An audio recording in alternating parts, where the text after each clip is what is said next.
Hey everyone, thanks so much for joining me for this week's episode of When I Grew Up. On today's episode, it's my pleasure to welcome my guest, Marshall Cho. Hey Marshall, how are you? Good. How are you? I'm great. Thank you so much for your time today. I really appreciate it. Yeah, no, my pleasure. Looking forward to this. So Marshall is here because he is going to tell me about what he does, but he's a basketball coach in Oregon.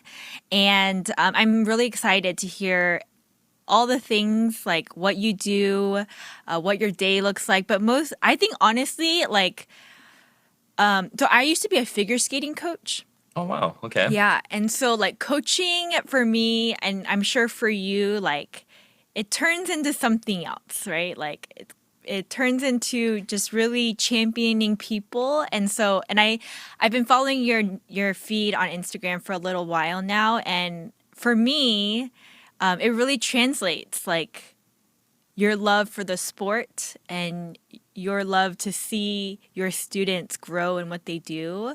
And yeah, I'm excited to hear how all that came to be. So I'm just going to call you Coach from now on. Okay. That sounds good. Yeah. That's pretty normal. I get called that all the time. So yeah. Let's roll with that. Okay, nice. Well, Coach, yeah, can we start with where you're a basketball coach? Sure. So I'm currently the head boys basketball coach at Lake Oswego High School. This is my 8th year. Oh, wow. It's in the suburbs of Portland, Oregon. Our claim to fame is Kevin Love, who played for the Cavaliers, played at UCLA, attended here. I'm raising my 2 children. My son's about to turn 12 on the 18th year coming up. My daughter's 9, turning 10 in December. So it's been a pleasure. Just prior to this, I dabbled with college basketball for a couple of years. I coached in the East Coast, and I'm originally from the Eugene Springfield area here, 2 hours south of Portland. So it was a chance to come home, raise my kids, be around family. So it's been a good tempo, good pace, as we like to say. But I just to full disclosure, just to even spend some time tonight with you is hopefully the listeners, a lot of people are tuning in just because of the title, like, what should I do when I grow up? And I think at 46 years old, I'm still trying to figure that out. So hopefully someone listening out there feels like they have a permission to know that that's okay. But right now I'm a coach. That's my title. Most people, when they ask, like, what do you do? I think I tend to say I'm an educator. I spent 12 years in the classroom before really focusing on being a basketball coach. Oh, wow. Joined the Teach for America program right out of college in the year 2000. I was teaching in the South Bronx for 3 years, Central Harlem for 3 years, lived in Africa, taught and coached there for 3 years. Oh, wow. So my background is really more in inner city education. And I kind of stumbled onto this coaching thing and, trying to make it as professional of a pursuit as possible, even though I'm in a high school coaching setting. Okay, I have a lot of questions, but my first question is, the high school that you coach at, is it like kind of known to be a basketball school, or? Yeah, you could say that. This is, we're right, within stone's throw of Beaverton, Oregon, which is where the Nike World headquarters is. Oh. A lot of the executives or just families who work in Nike live in Lake Oswego. So there's some of that natural connection there. We're one of 100 Nike elite high schools that's officially sponsored as a basketball program sponsored by Nike. So we get gear and all the perks of just being affiliated with the brand that's known for basketball. So in that sense, it's a pretty serious job. But at the same time, we're a small public high school of slightly over 1,100 students. We're a public school again, so we don't recruit.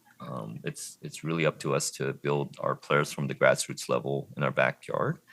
At the same time, we've done, I feel pretty proud to say that we've done a good job of building a community. And we can touch on this later. I think a lot of our identity and our cultures comes a lot from my own Korean American identity. So we've attracted good players, and we have a lot of momentum now where we continue on this path. We'll continue to have the success that we just started to taste in the last 3, 4, 5 years. That's amazing.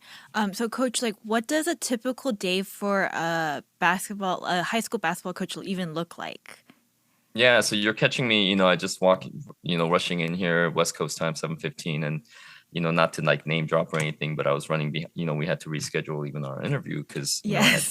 I had Damian Lillard coming in, and he's literally, I'm looking out my window right now, he's getting jump shots up right now.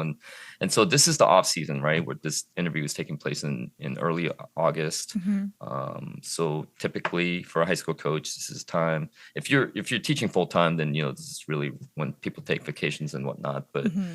um, I think it's hard to shake my immigrant work ethic. I was Right. born and raised in Korea. Came to the States when I was 10. It's been almost 4 decades here. I've been living in this country, but we're always in the gym. I Mm. guess we would say we're gym rats. So this morning we started with summer basketball camps. CJ McCollum, who also played for the Blazers, is in town, so he came in this morning, got some shots up at 7 a.m. He was in and out. We had our high school guys come in for a workout from 8 to 9 a.m. And we had a day camp for our first through ninth graders Oh, in our wow. backyard from 9 to 12. And I went home for a couple hours, and then I'm right back here. So trying to keep busy and just keep the gym open, so that culture of work ethic and gym being gym rats is something that we're really trying to cultivate here. Okay, that's amazing. In the sense of like, I can't believe how much work actually goes into this. But but Yeah. like this culture that you're talking about, just because I'm so uneducated in this area, like, is this normal in most high schools? I would say probably not, Okay, if yeah, I'm being real it with doesn't. you. I mean, I remember high school, and I don't remember it being like Yeah, that. yeah. No, I think it's my own attempt to carve my own path in this high school basketball Mm, world. So okay. I think I haven't had the privilege of listening to other interviews that you may have held, but you can really make this an entrepreneurial pursuit. Like Mm, some of what we do with our camps is to make sure that our income is supplemented. Because being a public high school coach, you don't make that much money. yeah, yeah. But we built out a camp business where I'm able to pay my assistant coaches some extra cash, Mm, and put some extra cash in their pockets in the wow. off season. And at the same time, I think, if I'm going to do this, I told myself that I wanted to build one of the top programs in the state that people can look at and say, like, that's a model that, we would want to follow. Mm. Again, just touching on my own Korean American identity. I was the first Asian American head coach at a varsity basketball level here, in forever. Amazing, So in amazing. that Yes. sense, that was 7 8 years ago, and I felt a sense of responsibility in terms of building a program. Like, when they associate Lake Oswego, when they look at Coach Cho, Yeah. that there's excellence, something that they think of, right? So Yes. I think that drives me every day to do more than what's probably required, but also at the same time, in the course of doing that, we've built an amazing, coaching staff that helps me sustain this level of commitment, that I don't have to do all the heavy lifting, that we Hmm. share the workload, and hopefully it's something that's sustainable. Because that's not always the case either. There's burnout in every profession that people come across, and Of course. definitely we're not susceptible to that either. You're right, right. So Coach, I'm sorry to like jump around, but I'm kind of just thinking of questions as you're talking, and um I don't know, maybe this question that I have is a little bit too real, Yeah. but but yeah, I mean, like, you mentioned you're the first Asian American coach, right? Like, head coach in this area or where you live. Like, what is that like? Was there any backlash when you first got hired as an Asian American coach? Because for me, if I'm honest, I mean, me too. I'm like, oh shoot, like, that's kind of crazy. Um, when I look at it like that, like, I mean, do people ask you like, what are your credentials, or what happened? Yeah, boy, that's a loaded question in I some know, sense, and I then know. in other ways, maybe it's not. It's Mm, I I recently, and I say recent, in the last couple of years, with all the Asian hate crimes that's been happening, sure. and if anything, in the last few years is really where I realize even more to the depth of how significant it is that I'm holding this position. Mm, Initially, when I took the job, I again, I told you I had an inkling that this is a big deal, but at the same time, I don't want to be just looked at as an Asian American coach on the one Right. hand, correct? Right. But on the other hand, over the past 7 years and everything that we've experienced in our country, I also knew that in my own identity, as I was seeing my children grow up, that I couldn't just sit back and not speak up and to hold back on my Asian American identity, if you can say. Mm-hmm. Um, Lake Oswego is one of the wealthiest suburbs. It is the wealthiest suburb in the state of Oregon. Oh, wow. It is an affluent community. At the same time, our our city had also used to carry a nickname called Lake No Negro, where there were housing Mm. policies that were set in place where people of color couldn't own property here. Mm. So for me, again, just kind of painting the picture before for all of you listeners, that majority of my teaching career was spent in inner city of South Bronx, Harlem, That's and right. Baltimore, to now teach in this place that I teach and coach. And I've stepped away from the classroom, and I've really just been focusing on my coaching career. But to be an Asian American, to be a Korean American figurehead in this community, and to intentionally put Lake Cho on T-shirts when people call Lake O, right? So it's again being comfortable in some ways. We've all experienced it, having our last names being poked fun of or whatnot, but also owning it and saying, well, that's our history, that's in the past. And some of that actually in the recent years, that kind of hate has come up, Mm. through politicians who think it's okay to say certain things as a China virus, or Mm. uh, to say things that would put us a target on our back. Yeah. So in my own way, I don't know what protesting looks like, but in my own way, I think my form of contributing to a better world for my own children is to Mm-hmm. say, look at what we're building here. Mm-hmm. And if you want to associate Lake Oswego with excellence, Lake Cho with excellence, Lake O, that's Lake Cho.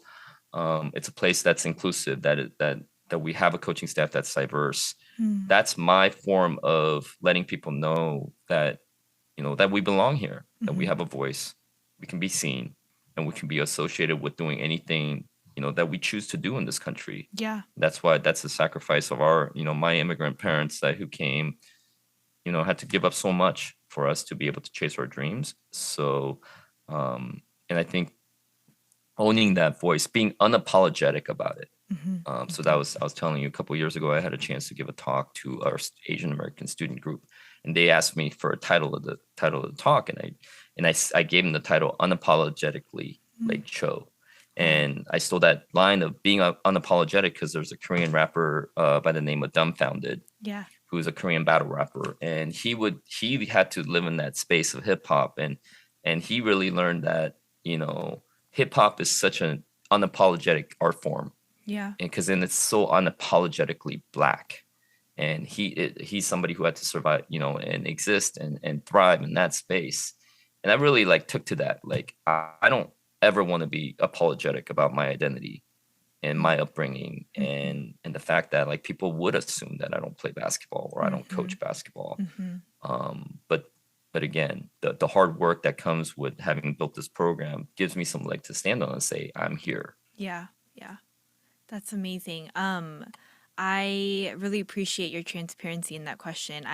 It's just even, yeah, because I mean, it's not like there are a lot of Asian American basketball players that are in the public eye that people see and identify with.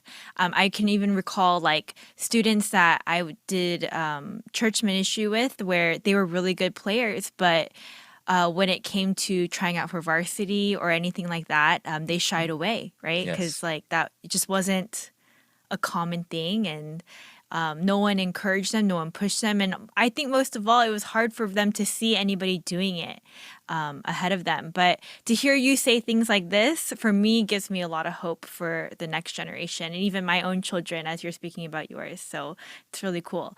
Okay, sorry. What is a school day like when school is in session? Yeah. What does a day look like for you then? Yeah. So I was explaining earlier, and this is something again I've wrestled with a lot, because for the last few stretch of years I've been a stay-at-home dad. So my wife is works in a public health sector, international Mm. public health sector for a non-governmental organization. And for a stretch, was our children were young, she was traveling to Africa and other Oh places wow. quite a bit. So if I was going to pursue this basketball thing, then I would be the stay-at-home dad. And I could have taught as well, but I really wanted to focus on my coaching career and having the flexibility to, drop something and go work a camp overseas and that type of thing. So Yeah. we made that conscious sacrifice, I guess, if Mm. you would say. And in many ways, it's been a financial sacrifice as well. Hmm. But once the school year starts, my kids go to school, and I'm planning out my camps and clinics, and really getting set for the school year. The season typically for most high school coaches will run from November to March. Okay. So and each state is different, where the amount of hours that you're allowed to work with your players in the off season varies from state to state. So for Oh, our really? state, you get 6 hours a week, Oh. starting in mid-September until mid-November. So I'm organizing a lot of that with my coaching staff, and as I touched on earlier, I came from having coached or having been on a coaching staff at University of Portland for 2 years, which is a Hmm. Division I program here. And so I tried to run this program like a college program. Oh wow. And so some of that is, every year I also get that siren call of, hey, do you want to go back to college basketball? I initially got out of it because it was such a lifestyle that I felt like I couldn't be a good dad and be around and have a Mm. presence in, having our young children grow up. Mm. But if I'm being really honest with you, like I realized over the last 8, 9 years that no matter what job I'm going to take, I'm going to be working a lot. Yeah. So I think some of it is also giving myself permission and giving me a lane to hop back into that college coaching world should that present itself. But in the meantime, I get a chance to drop off my kids at school, or I get to pick them Yeah. up, and I get to spend time with them, and then also spend the evenings working with my teenage basketball Yeah. players in our program. Okay, sounds good. Okay, so I what okay, how much like to be like a top team, and you Sure. said you get 6 hours a week with them in the off season, or sorry, what did you say? Yeah, it's 6 hours from about end of September actually, Okay, until mid-November. mid-November. Okay, Hmm. so like, how does one like start training a team? Like you train the varsity team, right? Yeah, we actually have 5 teams in our program, which is Okay, not normal for a that team sounds of abnormal. 1,100. Yeah, so we have 2 freshman teams Okay, and 2 JV teams. So okay, there's a freshman A, freshman B. So the A is the better team with the I see. two JV and JV1. Oh, so why is it JV1 and like JV2. this? It it's for at least for our program, we do it this way so that as many kids can play and participate as I possible. love that. That's Yeah. so great. Yeah. And then they feed into the varsity program, Yeah, which yeah. is extremely hard to make. And it's a big deal when they do graduate and, earn their varsity Sure. letter. I mean, but that makes a lot of sense to me. It's like you start the culture freshman year, Mhm. and they have a more of a, if they really do want to play, they have more of a chance to make it to varsity, I'm sure. Yeah. I mean, the culture you're talking about is actually, it really starts in the summer with our summer camps that I was mentioning.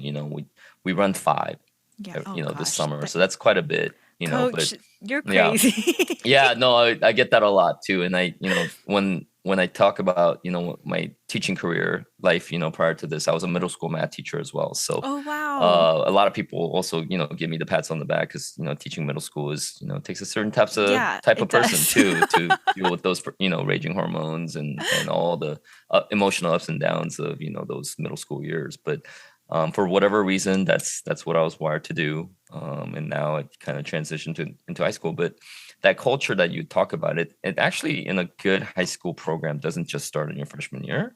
It really starts, when you get to see them in camp for the first time in first grade. Mhm. You get to see them when starting in fourth grade, they've come into our youth feeder program and then play Wow. in our Lake Oswego feeder program from grade through 8th grade. So in some ways, I mean, this job, it's at one point I even consider like going into youth ministry, and I kind of shied away from it, but I kind of joke that at the end of the day there is some pastoral aspect of my Oh, job that absolutely. There's no I'm doubt. I'm at a public school, and I don't really openly talk about my faith like Sure, that. Hopefully sure. my life is a testimony enough with what I've been doing, but it's Mm. really that first grade through 12th grade journey that we had the privilege of walking. And Hmm. then once they graduate, the summer is really the best time because guys who have graduated and moved on to college or gotten full-time jobs, they Yeah. come back. So it's really like first through whatever adulthood that, if I'm blessed enough to coach here for another 20 years and I can make it work financially for my family, maybe that's what I do. But even 8 years into it, we've been able to see a lot of fruit of our labor through the relationships that we've been able to build. Yeah, yeah. No, absolutely. And I mean, you're totally right. I think it's in itself like the way that you have to care for the students is very similar to youth ministry, I guess. Hmm. And for me, what would be amazing to see is like, you're saying you see some kids come through camp as young as fourth grade. I mean, Hmm. if they keep going, like you get to see these kids all the way through, which is incredible. It's Yeah, such, it's an incredible journey. yeah. So, this past year I just finished my seventh year. So these seniors, when you 12 minus seven, I met them when they were in fifth grade, Right, right, right? yeah. And so to see how much they've grown and to realize how fast it goes as well, because my own son's in the Mm, sixth grade going into seventh. that's right, And in the yeah. blink of an eye, he may be a senior, and it's something again, a lot of coaches before me who have had to wrestle between, hey, do I stay in high school or move on to college? A lot of them end up staying in high school because their children played and their Mm, sons or daughters ask, hey, dad, mom or dad, whoever's coaching them, I want to be coached by you. And so that's something that I'm having to figure out now because then I'll see if the next 2 years, if he continues to progress, this may end up being a 6 year commitment for me. If my son okay. says, I really want to go to the high school where you coach, I want to be coached by you and live this journey. So something, that you always have to keep in the back of your mind as you wrestle with, hey, again, what do I want to do when I grow up? Yeah, So yeah. and what do I want to do as my children are growing up, right? That's So yeah. it's all, I think, interconnected. So you said you've been working with students for quite some time now. Um, was wondering, so like even from when you were younger, is education and like being working with young students and people, the investment that you make into young people, like is that something you always wanted to do? How did that come about? Yeah, I had a really interesting opportunity recently. I joined a program called NetCal. We're in the part of the 11th cohort. It was a program that came out of University of Southern California, network of Korean American leaders. And just this past weekend, I'm with the 10 other, Korean Americans, middle age, of all different sorts of, profession, law, finance. We have a friend who sells guitars, third Mm, generation Korean American family, owns a company called Orangewood Guitars. They sell guitars, and so we're sitting in this space, doing our professional development, and Dr. Patton, who's been doing this professional development for this group for the 11 years, um, was leading a workshop on what makes a good team, right? And mm, in order to lead a good team, you have to answer these three questions. So who am I? Where are we? Who are we? mm-hmm. And where are we going? And so it's been interesting at 46 years old to really ask that question, like, who am I? Mm, Right. And to sit here, a couple days after that workshop, to sit here and have you asking me, like, about, what I want to be when I grow up, or yeah. other people who may be listening going, all right, so this guy's a high school basketball coach. But really, at the end of it is understanding who I am and my Mm, identity. So, and those things you have to also give yourself permission to understand it's going to change. And for today, like being a dad is a bigger identity than being a coach, yeah. right? And being a husband of 16 years, we celebrate our 16-year anniversary with Oh, my wife. congrats. Thank you. And so that is an identity. I'm a son. A lot of when I was 8 years ago, when I was sitting on the bench at University of Portland, it's again one of the very few and first Korean Americans to sit on a Division 1, basketball bench. Mm-hmm. My path at 8 years ago was in my mind going to be the first Division 1 college head coach, Mm, and my mother was diagnosed with stage 4 breast cancer our second mm, year, December of the season that we're going into, mm, and that rocked my world. yeah. I have a younger brother who is a very accomplished chef, a James Beard nominated chef from New York City. Oh, wow. He owns a couple of restaurants here in Portland, Oregon, called Toki and Hanok. And so when he found out, we all shared this news, he quit his job and moved back to Portland in January. My younger sister, who had followed, she's 7 years younger than me. She also joined Teach for America as I did. And she was teaching in New York City and Brooklyn. She left in June. And I also subsequently left my coaching staff, job at University of Portland in June. And so that was a family decision for us to rally back and make sure that she was okay. She's still battling it today. And Wow. I count every one of those days of the past 8 years as something I would never trade for anything that I may have accomplished professionally. But in that case, who am I? I'm a son. Like 8 years ago, being a son was a big deal, right? Sure, More than yeah. a college basketball coach. So what I've been reflecting on is, who am I today? And it really comes down to, I'm an immigrant. I am one of the rare cases of an Asian American basketball coach. And what do I do with that? And so the next part of it is, who are we? What team am I a part of? Right. So I'm a part of this, NetCal fellowship. Okay. So that's one. I'm a part of, I get to be on the part of USA basketball junior national team coaching staff. So that's a part, so these are all parts of the bubbles that I fit into. And how do I best serve and best represent in each of those cases, right? And then the ultimate thing, again, it's really, my team is my core of my wife and my 2 kids, really, at the end of the day. And the question is, where are we going? And so I've had some professional opportunities, but that would mean uprooting my family from this place that they've known as home.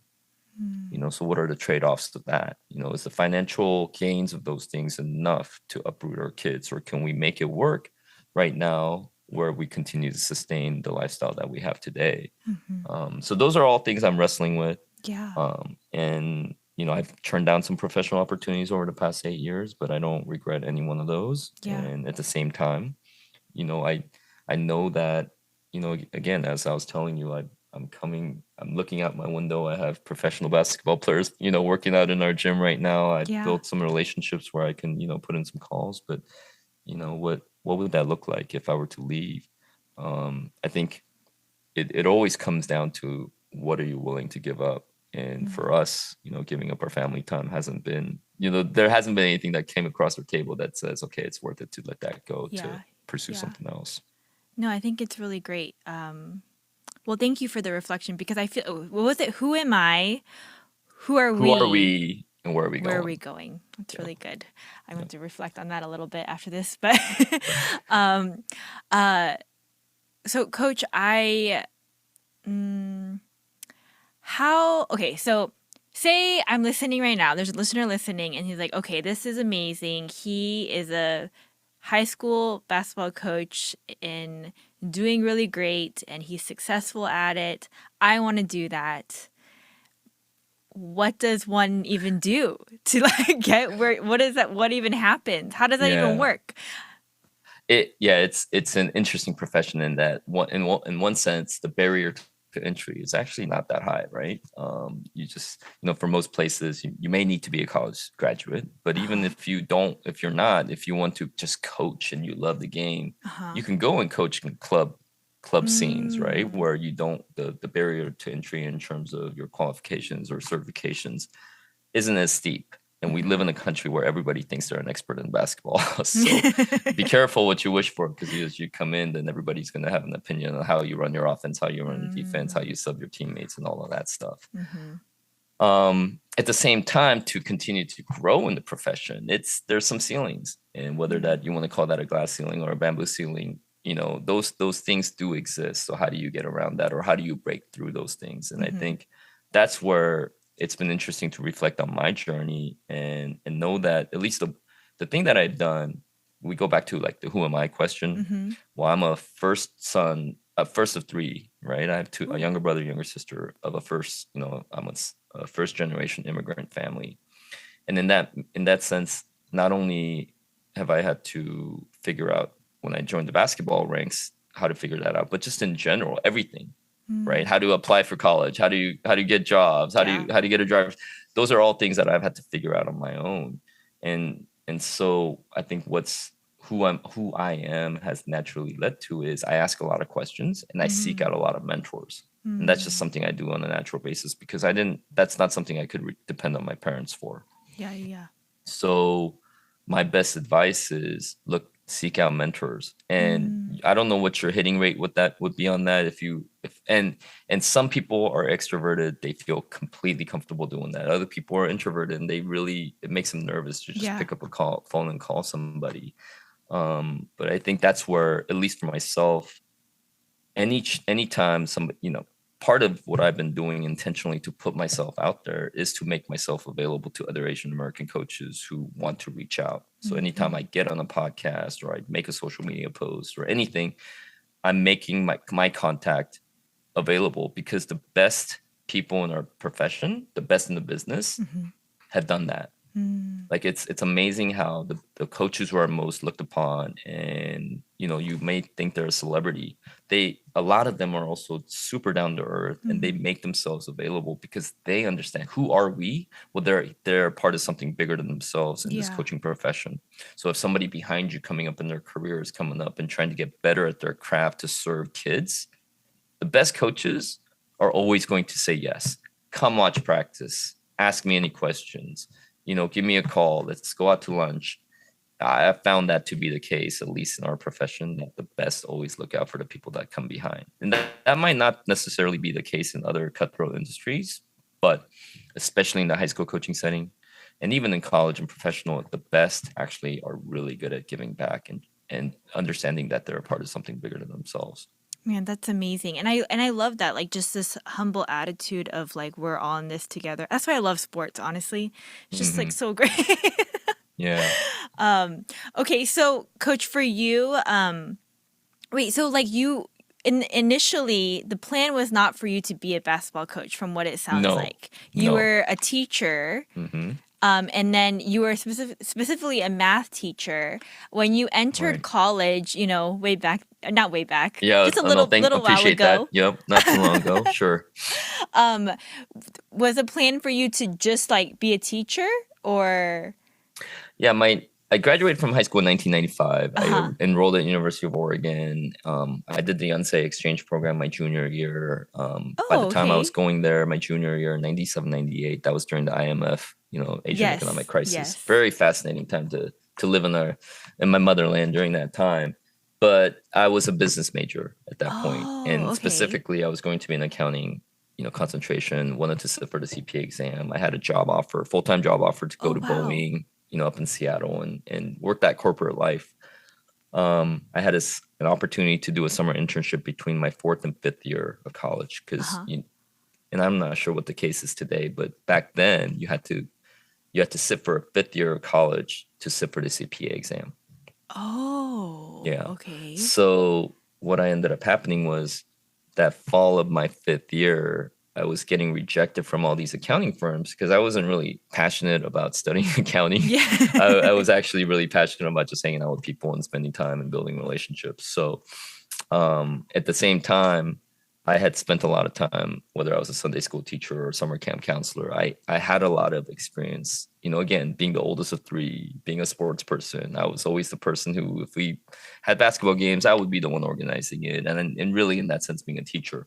So I applied for the Teach for America program and I got in, which is ironic Mm. in that it was way more selective than any of the accounting jobs that I was getting rejected from. Yeah, So Teach for that's America is like super selective. super selective, but I think it goes to show you, and I don't say that to brag about me. And again, if you understand how bad of an accounting and finance student I was, then you would understand that this has nothing to do with my ego, but it has everything to do with, at that time in my life, I wasn't honest with myself on what I was good at, and Mm. when I was solely focused on duty, filial piety Mm. of being the oldest son, Yeah. having a stable job, and making money so that I could, provide for my family. Um, so that was really the first step in being honest with myself. And then when I joined the program, we did our 5-week training in Houston, and they literally just throw you out there. That's what I And hear. yeah, when Uh, I really reflect on it, like how little training I received before I went into the classroom, yeah. it's remarkable. But for me, I was able to survive because I was in the South Bronx, Mm. looking the way I looked like I was 15 years old out of college, even though I was 22. A lot of my students had never had an Asian American teacher in their lives. A lot of them, this Interesting. is African American, Puerto Rican, Dominican, Guatemalan, community in the South Bronx. And the previous year to when I joined, they had gone through 3 different math teachers. So, I think again, who am I? Well, I'm an immigrant. I'm a child of immigrants who my parents left everything and they weren't going to go back to Korea. And so I didn't leave everything, but I said bye to everybody and I left the West Coast to end up in New York City of all places. And I wasn't going to go back to the West Coast. And so a lot of the students challenged me those first, weeks to months. Like, are you going to be one of those guys who just, again, says all the right things, but they dip out as soon as, something hard happens? Yeah. And I really look back on that time. I attribute my resilience or my ability to stick with it to my identity in terms of having seen my own parents suck it up and get it done. And also in that I was a pretty good little basketball player, and I could go out during recess time and call out the best player in the schoolyard, and give them the business, let them know who the best player on the courtyard was, and That's pretty cool. and coming back from lunch recess time, the conversation wasn't on the math lesson that was about to happen, but it was on how Mr. Cho gave buckets to Ahmad and Greg and everybody else in the schoolyard. So a little bit of that momentum and excitement, you can have some connecting, bonding experience with it, but also then you can say, hey, all right, let's get, open up our textbook to page whatever and get to our lesson. Yeah. So you always played basketball then growing up? Yeah, we were fortunate. I was 10 years old going into the 3rd grade, repeated 3rd grade, and we happened to live in an apartment complex in Springfield, Oregon, across the street from a public park that had a basketball court. And again, not to date myself too much, this is back in 1986, the late 80s, early 90s. There aren't this kind of pay to play model that exists today that keeps access to the game away from a lot of people. It's not, again, I'd love for somebody to turn the question back on you and say, what's it like to be a Korean American figure skater, and a figure skating coach? But access to figure skating is pretty hard. Yeah. Well, access to basketball for an immigrant family with no money was actually pretty easy. My parents just bought me a basketball. I walked across the street. People were playing. You raise your hand and say, hey, can I get next game? And if you're good enough, you got picked up. So that was really my formative years of just discovering the game on my own without any coaching. And then as I began to become pretty good at it, then, I joined some teams and, received some coaching in high school that allowed me to at least tap out as a pretty good high school basketball player. Wow. Do you feel like it's like that now though? I mean, I was touching on it earlier. I think these days access to the game like that and to the ability to get the training and get the resources to improve your game is in some ways it's much harder in that there's so much information out there that if you're motivated enough, you can look up YouTube or you can listen to podcasts, you can watch highlights, and you have information. But in terms of really qualified coaches who will sit with you and walk that journey with you, unless you have access to money or access to a really dedicated coaching staff, I think there's a gap there. And it's growing by the day, by the minute, between the rich and those who can't afford it. And that's a huge issue in our country, not just in basketball, but many sports. That's sad, huh? It's sad, but again, I think if you have a heart for it, I think if you come at it from an angle of trying to solve a problem, I think there's some opportunities there that could be also very exciting. Yeah, no, I agree. But you know what you said too, if you like love it and you pursue it and you do the research and get resourced yourself, like that would be amazing. But for me, honestly, my experience, that's like one in, I don't even know, it's kind of rare. And those kind of people should be playing the sport and they should have people coming around to support them. But I just feel like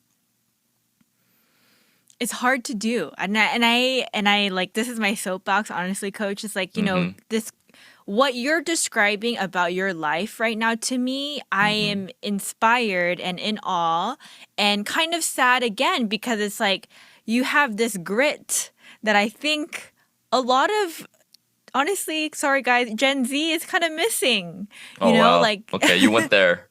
Okay. I did. And Yeah. this is a challenge for everyone listening. And even myself, Hmm. I think I fall into the culture sometimes as well and I get lazy. But Hmm. again, we have more access to information than we ever did, you and I growing up, Hmm. And so it should be better.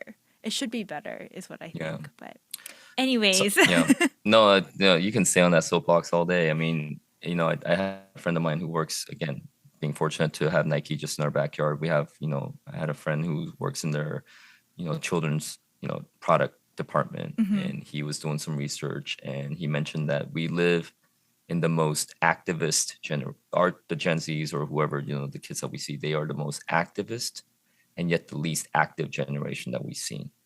So on one Mm. hand, I think a lot of them understand with all the burdens that we're laying on the next generation with, global warming or all the racial tensions and all the mental health issues that's coming to surface that we're having to deal with, and they feel very passionate about it. And there's a lot who take on that activist role and are actually, we need them to take Mhm. on that role so Mhm. that some things that need to change can change. And at the same time, we have a very like not active, generation that, again, it's very easy to consume, Mhm. information on social media, consume it and then be done with it, Yeah. right? But to sit back and then, okay, that happened. What's on the next scroll? What's on the next swipe? And so the challenge for those of us who are older or have a connecting, tissue to the other Gen X, millennial, whatever that we want to associate ourselves with, I think we have a responsibility to connect those dots for them and also meet them where they're at. The best coaches do that, right? And if I coach the same way in 2022 as I did in 2005, I just can't be an effective coach. So Mm. evolve or die. Mhm. We have Mhm. to continue to, we tell our players to get out of their comfort zone all the time. I think that goes for Mm. coaches and the teachers and leaders as well. And so that part definitely has to be a two-way street. Oh, that's so good. That's so good. um, Coach, you were saying that so after Teach for America and stuff, you did some more teaching, you said? Yeah, so I finished Teach for America's 2-year program. It's a 2-year Okay. commitment, right? And you join the organization, they train you, and they serve as a liaison between recent graduates who are gung ho to go and change the world with these needy school districts that need teachers, whether in the urban setting or in the rural setting, Mhm. right? So you could be placed in Baltimore, Maryland to the Mississippi Delta. And so I happened to have gotten placed in New York City. The program that I was participating in, whatever the window of time, the New York City Department of Education had a great deal where if you committed to teaching a third year, you would get a free master's degree. Oh. So I said, why not? So I signed up and I gave up my AmeriCorps grant money, but in exchange, was able to earn a master's degree from Teachers College, Columbia University. Oh, So I did wow. that. It's funny again. I say that as somebody listening. I'm sure many of us may have felt that pressure to go to a high academic institution, and I think Teachers College is consistently like top 3 ranked education schools in the country, Mhm. right? But I'm not putting I'm not using that degree in the classroom You today. So kind of are. It's I'm yeah, kind of yes and no. Not like, I mean, if we're being honest, not really. But that allowed me to at least get my certification. So I continued on and taught in Harlem for 3 years. Met my wife, as I was mentioning earlier, she was doing non-governmental, NGO work and dealing with trying to deal with the HIV/AIDS problem in Southern Africa. So Wow. we got married and we moved to Mozambique, off the Indian What? Ocean. Yeah, so I followed my wife. I was a trailing spouse, as they call it, and we lived in Shai Shai, which is a city located 3 hours north of the capital city of Maputo, former Holy Portuguese smokes. colony. So I had to learn Portuguese. Oh, you're kidding. Treated, You could talk to my yeah, husband. He's Brazilian. okay. Well, it's been 10 years, and Brazilian Portuguese and Mozambican Portuguese is, I'm you sure it's know, totally different. slightly different, but it's Brazilian Portuguese is beautiful to hear, easy on the ears. But anyhow, yeah. So I did that, and taught at an international school there, and coached basketball at all levels, from little children to adults. Oh, wow. You did that just like because, or like you were bored, or like Boy, yeah, that's well. So my first year living in Mozambique, first year of our marriage, my uh-huh. wife was working full time, and I took it as a sabbatical. Mm-hmm, And so I mm-hmm. spent time. We were living in this house that the organization was providing for. We happened to have a backyard that was a big dirt field, and that who am I question keeps coming back. You know, when you're really in the thick of it in the inner city education, you think that's your identity. I think a Mm-hmm, lot of people, a lot of us are guilty of putting on different hats and putting that identity on a pedestal, mm-hmm, right? mm-hmm. So oftentimes, I mean, even it's today, you know, I have to be really cognizant of it. You know, even an interview like this, oh, Coach Cho, what you're doing is so inspiring and so amazing, and you get the pat on the back, right?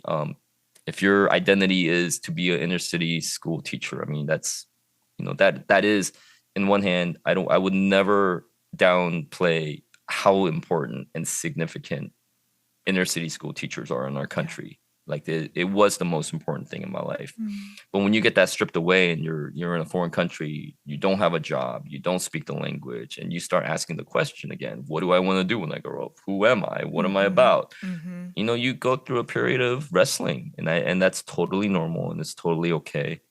It's just funny that on the other end of that, I came out and thinking to myself, I should be a basketball coach, you know, and that's a whole nother long story. But long story short, I I knew I was going out with no contact, no network, but I happened to see that Basketball Without Borders program that is sponsored by the NBA was being held in Johannesburg, South Africa. And so, being a gung ho go getter that I am, I emailed a bunch of cold called and emailed a bunch of people to see if I can volunteer to coach at this camp. And what the NBA was doing back in 2000, summer of 2006, was they would invite 100 of the top players from all over the continent, Angola, Tanzania, you name it, Tunisia, and Senegal, they would invite all these players. And then what they would do is they would invite NBA coaches and scouts and players to come and run this camp. What? Yeah, it's a pretty amazing program. It's still going, has had a tremendous impact in the continent of Africa. Well, I finally get the permission to say somebody from the NBA office said, "Hey, why don't you come down? We got a spot for you as a volunteer coach." What do Great. you mean finally? I'm just really curious. Like you Like just I kept just got a lot of pursuing? no's. Yeah, I got, hey, you know, you don't have the qualifications, or no, or spots are full. There's a lot of people. Again, in some ways, the barrier to entry in coaching is really easy. In Uh-huh. other ways, the barrier to entry to into a fraternity of the NBA coaches or a Sure, fraternity sure. is really hard. But like you just kept pursuing. I'm just so Yeah, I was curious. persistent. And like you just kept emailing, Yeah, I just calling, emailed and called as many people as and like possible. you would say something different every time, No, or no, I would stay true to myself. I just coached for 2 years, and in New York City, I was a middle uh-huh. school teacher. I just got married. I'm moving to Mozambique. I'm just down the street when really it's a 6-hour bus ride to Johannesburg from the capital city. And I said, hey, I would love to volunteer. I would love to offer up my free services, And and then a lot of someone finally just said yes. yeah, come on down, and the person who said yes, actually, this is a neat story, and you can't script these things, and Right. that's why I think the other piece of how'd you get here, Coach Cho, like, well, my story is so unique. Uh-huh. I think Uh-huh. there's a broad theme of persistence that anybody can apply to, but how it played out is so unique to each of us. That somebody listening here, hopefully they have their own unique story. Sure. And my particular unique version is somebody said yes. I got on a bus, got into downtown Joburg, had a missionary couple who was working in Zimbabwe, happened to pick me up, drop me off at the international school in Johannesburg. Okay. And then the next day I walk into the camp and I get the assignment of the station that I'm at. Uh-huh. And I was with Dikembe Mutumbo and Manu Cole What? and the rebounding and block station. And for the listeners, I'm 5 feet 8 inches tall. I look like a middle school kid standing next to these NBA giants. But that was my entry into this space. And, during the course of that week, I got to see a lot of people who were working in basketball full time, whether they were scouts or coaches or operations people or working for the league office in their international development branch. That I got to see a wide range of people working in basketball Uh-huh. and thought to myself, well, shoot, I could see myself doing that. And that's where the seed planted to where my coaching journey is today. That is incredible. What a Yeah, story. it's a story. It's a story. And again, it's unique to mine. You couldn't script it, Yeah. couldn't write it. And But I it's am always just in, neat when you see, yeah, when you see other young coaches coming up and they have their own unique stories as well. um yes, very true. Sorry, I just have this image of you and Mm-hmm. Dikembe Mutombo standing next Mm-hmm. to each other. And like I actually ran into him when he played for the Hawks years ago Sure. and at a Chinese buffet. Yeah. Great. And then Sure. I was little, like little, and I Mm-hmm. just was, this man is, I think I was just in shock of how tall and big he was towering over me. Mm-hmm. And that's really cool. I like that story a lot. Yeah. And you know, it's it's hard for people who are like being short people. Maybe we, you know, that existence being 7 feet 2 inches tall and all of it. It's a totally different existence. But Right. to credit to Dikembe, I think the other piece of him being an inspiration to me was that he never forgot where he came from. That he's from the Mm. DRC. You know, he's from the Democratic, you know, Republic of Congo. And with Mm. all the millions of dollars that he made playing in America, that he Mhm. never lost sight of the next Dikembe that were coming up, and that Yeah. he consistently went back to the continent to build hospitals in his mother's name or build schools and make himself available and to be an ambassador of the game, and Mm. not just that person you might run into at a Chinese buffet, or not just a person who's wagging his fingers on every, Yeah. you know, insurance commercial that you might come across. But there's more to that person, and Mm. to get that back, you know, story of him seeing, looking for the next young African American, you know, African talent that Mhm. would have the same educational opportunities that he had at Mhm. Georgetown. Mhm. To watch, to witness that firsthand, and to see somebody give back, I knew that it wasn't just a profession for my own status or ego, but that you could, if you got to a point in your career with the platform, that you can have tremendous impact to give back. Yeah. Yeah. Oh man, I'm glad I asked. But okay, so you live in Africa Hmm. for a little while and you're teaching basketball there.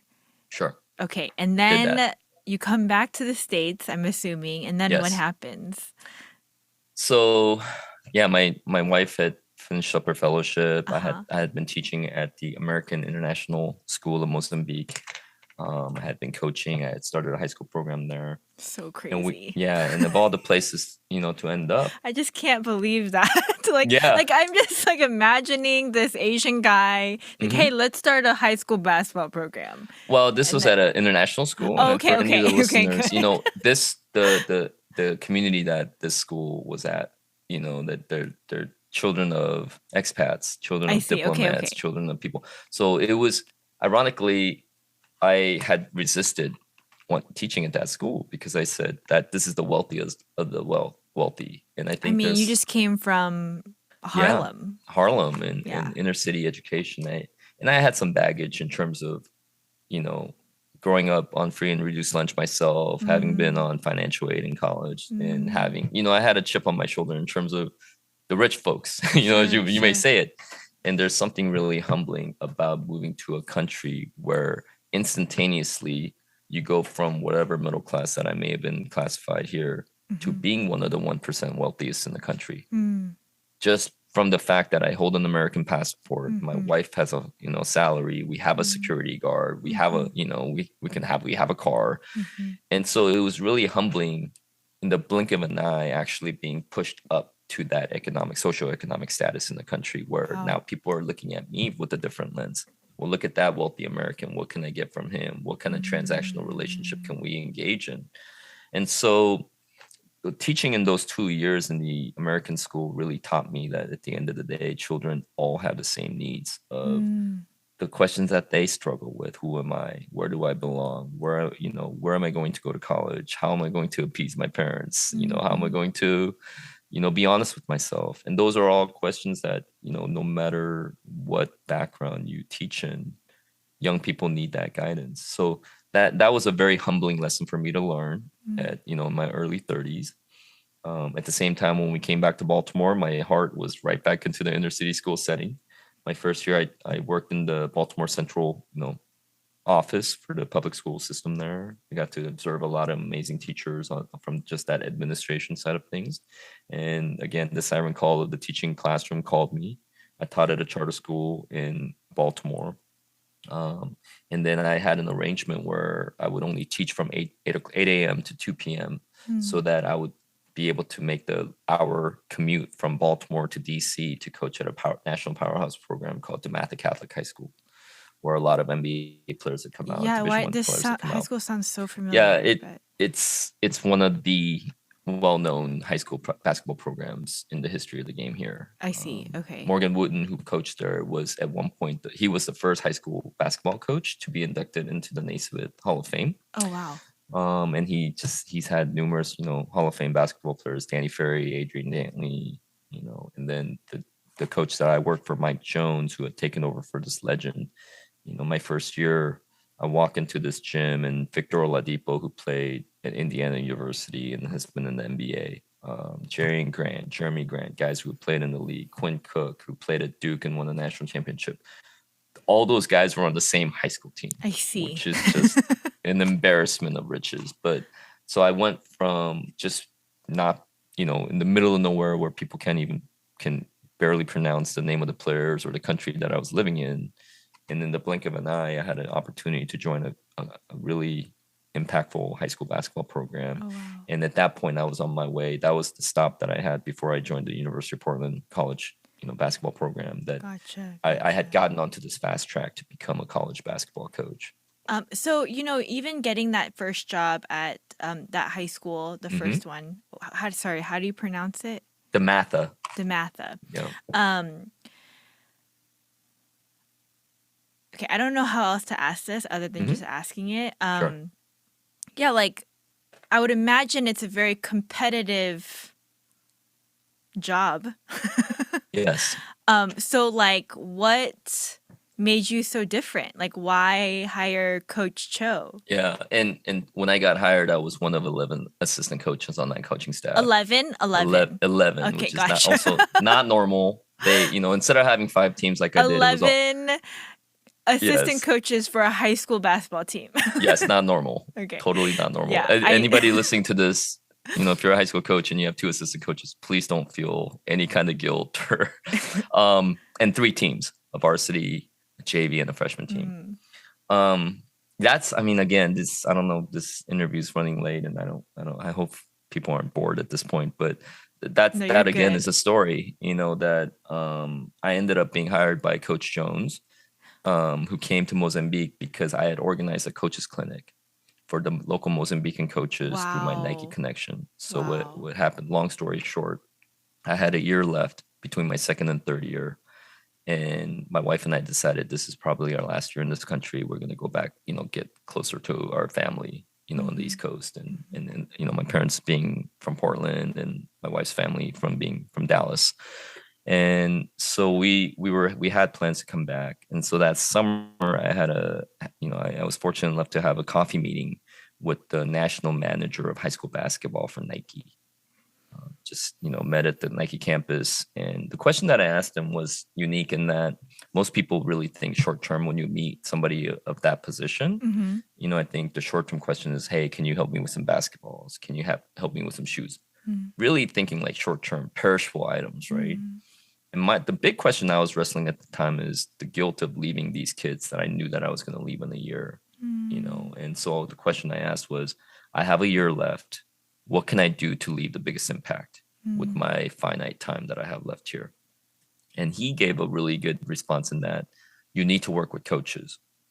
I know that you coach multiple teams and you're working with players, but you need to uplift the coaches who will carry on your work. Oh, wow. And when I heard it initially, I wasn't about it. I didn't want to hear that. I love coaching. I love being on the floor. And I was still young. I was playing. And really, when I came back to Mozambique after that, summer of visiting my parents and family, I really wrestled with it and I realized that he was right. And so the deal that he had made was, if you organize a coaches clinic, then I will send you one of my top elite high school coaches in the country. So I had to organize a flight and hotel. and and group of players for them to train, which was easy because I was all over the country. I knew a lot of coaches and players and Mhm. had my own high school program as well. So we had about 2 weeks left in the country. Coach Jones from DeMatha and Tony Dorado, who's the national manager for Nike high school basketball, they make the trek all the way from Portland, Oregon, and Washington, D.C., and I host them for a week. That is insane. Yeah, it's an insane story. So I host them. We have this amazing experience. I take them to the bordering country in South Africa. I take them to the safari, watch attend like a national camp in the national park called Kruger Park, where you can watch, lions and giraffes and rhinos and all of that. Give them this amazing, just eye-opening experience. Well, the second night, Coach Jones and I were, sitting out in the hotel lobby and having dinner, getting ready to have dinner. Coach Jones said to me, if you ever end up back in the United States, stateside, and you happen to be close to DC, I want you to go join my coaching staff. I So see. he offered me a spot on this Right. prestigious high school program 2 days into his trip. That's amazing. So again, my wife and I could have ended up in New York City where we met and got married, or we could have ended up in Dallas or Portland. But of all the places to end up, we ended up in Baltimore. And similar to my trek from, Maputo, Mozambique to Johannesburg to go to that Basketball Without Borders camp, I had committed myself to this journey of reverse commuting from Baltimore to DC every day for 3 years. That's insane. And Yeah. and for me, I feel like you can correct me if I'm wrong, but like even just Coach Jones, like meeting you, seeing your work and what you're all about, I feel like it probably a lot of it is a character thing too, like hiring a good coach is not Mhm. only about skill, I feel like a lot of the times. And man, coach, I just these stories are like unbelievable, honestly. Yeah, no, you almost can't write it. And that's why I know sometimes I'm hesitant to share it just because I've told these stories and I feel like I'm a broken record in different podcasts. But I know for this audience that some of it, I think if you try to write this story and follow my path, like the best advice, that I've ever received as a coach is be yourself. Yeah. And I think for somebody listening is what are some general themes that they can take away? Yes.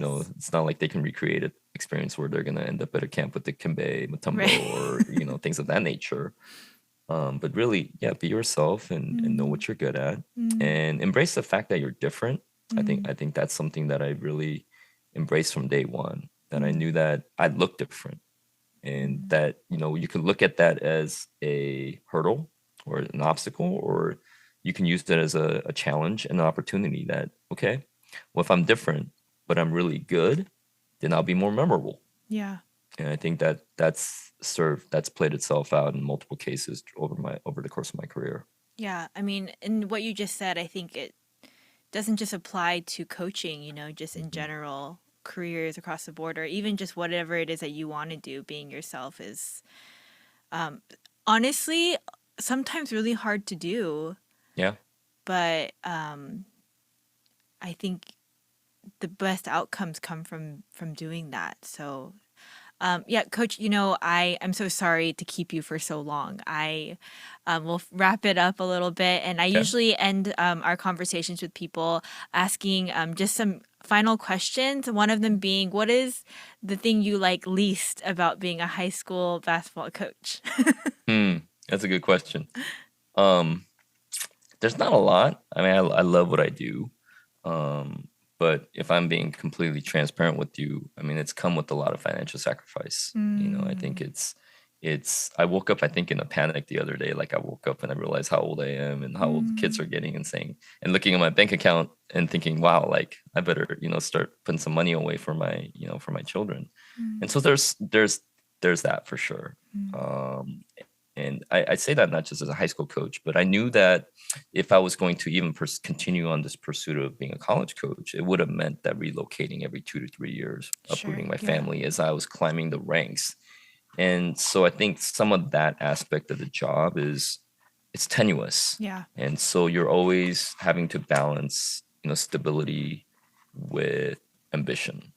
Right. And I think that tension, a lot of listeners or a lot of other people who come before, can share and relate to. But there's, obviously I've been doing this for 15, 16 years. So there's also elements of, I love doing this job and Yeah. I'm fit for it. And I see the importance and the impact of the work. So, it makes those moments of doubt, a little bit more palatable. At the same time, I think where I'm at, being and the stage that I'm at, where I've been able to accomplish, I think now it's how do I capitalize on all the goodwill and the Mm, reputation that we built, not just myself, but our coaching staff has built, so that we can sure. Yeah. all, be able to be a little bit more comfortable than what we are today. Nice. I guess would you say everything you just? I mean, actually said a lot of things that you love about your job. Hmm. I was going to ask like, what do you like the best? But I feel like you said a lot of things. Is there something more you'd like to add? Um, just that there's nothing like being a part of something bigger than yourself, being Yeah. a part of a Yeah. team, and having a common pursuit. I will never forget, being a business major at University of Oregon. It's pretty competitive, right? Mm, You're competing against other students for the few select spots for these corporate jobs coming out of college. When I joined Teach for America, and this was the last year they had the national training in Houston, there was 1,000 core members all descending upon the University of Houston campus, and we went through a 5-week training. And the energy of all those peers of mine, recent college grads who were still idealistic, were mm, dreamers, wanted to do something with their lives that would impact, and serve a need in our country. Like I'll never forget that. And it mm. almost felt like being on a giant team, Yeah. right? Yeah. And that's really rare, even for people who would go through a traditional teacher's education degree. Maybe you're graduating with the class of 100 or 200, but to feel the energy and the enthusiasm of 1,000 teachers about to just spread out all across the country, um, I'll never forget that. And I think in some ways I've always pursued something where I know that I'm a part of something bigger than myself. Mm. That if I do struggle and have those hard days, that I have a Rolodex of phone numbers that I can call and just get grounded and remind myself of what I'm gifted at, how I'm living out my life to live out that gift, Hmm. and to have an impact that would be, you know, long lasting. Yes, yes. Yeah, I'm in total agreement. I really love that too. And I think that's what's so I mean, it's like sports can be kind of romanticized in that way too, Hmm. in that, you're all in it together. Even for example, when Atlanta won the World Series last year, it's like, Hmm. you're not even really there, but we're all in this together. So Right. yeah, I get it. Okay, so do you have any it can be practical advice or any advice at all for somebody listening that's like, hey, you know what? I love basketball. Hmm. I don't think I'm going to make it to the NBA, but I really love it. And I want to do what Coach Cho's doing. Do you have any? You've shared some really great pieces of advice, but any final comments? Um, for me, I've always, even the coaching piece, I always wanted to be doing my work in the neighborhood I was living in. Mm, And so that might not necessarily fit somebody who, where they live. Maybe the high school program isn't the fit for that person, right? But mhm, I've been fortunate in when I started coaching in Harlem, I was teaching, but I was also teaching and coaching at a school that was 4 blocks from where I lived. So I think just knowing that I was taking care of my community mhm, was a mhm, big piece. mm. And I think maybe the one advice I can give is look in your own backyard first and see where it can serve and see where it can engage in the community that you're living in.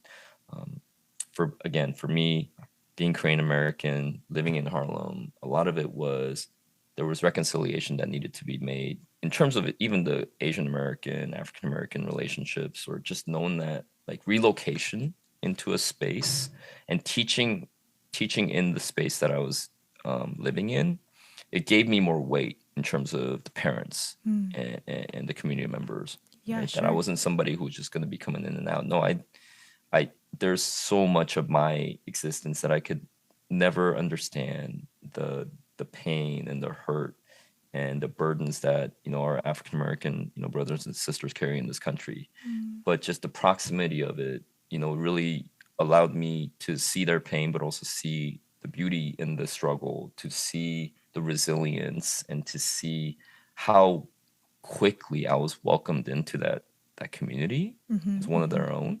And so to experience that, I think it's always reminded me, even today, as I coach in Lake Oswego, I live in Lake Oswego, I raise my children here, and so it's going back to like why it's so important to me to put Lake Cho on all our t-shirts, so that kids of all races in our city are wearing it. But at the same time, it's the handful of Asian Americans who are here, whether your last name is a Kim or a Lee or a Park or a Wang or the Sanjays of the world, anybody who can look at it and say there's permission to put your ethnic name on a t-shirt. Yeah. That's our part of saying that we belong here.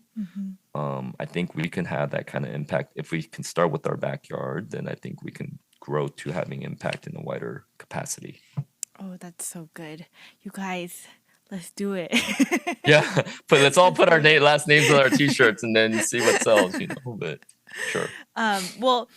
Coach, thank you so much again for your time tonight. I really appreciate you sharing your journey so transparently with me and the listeners today. I have come away with a lot, so I really appreciate it. I hate to put you on the spot, but like you mentioned before, if there's somebody that maybe has questions about this episode or what it is that you do, would you be open to me connecting them with you? Please. I've been fortunate to have people do that for me.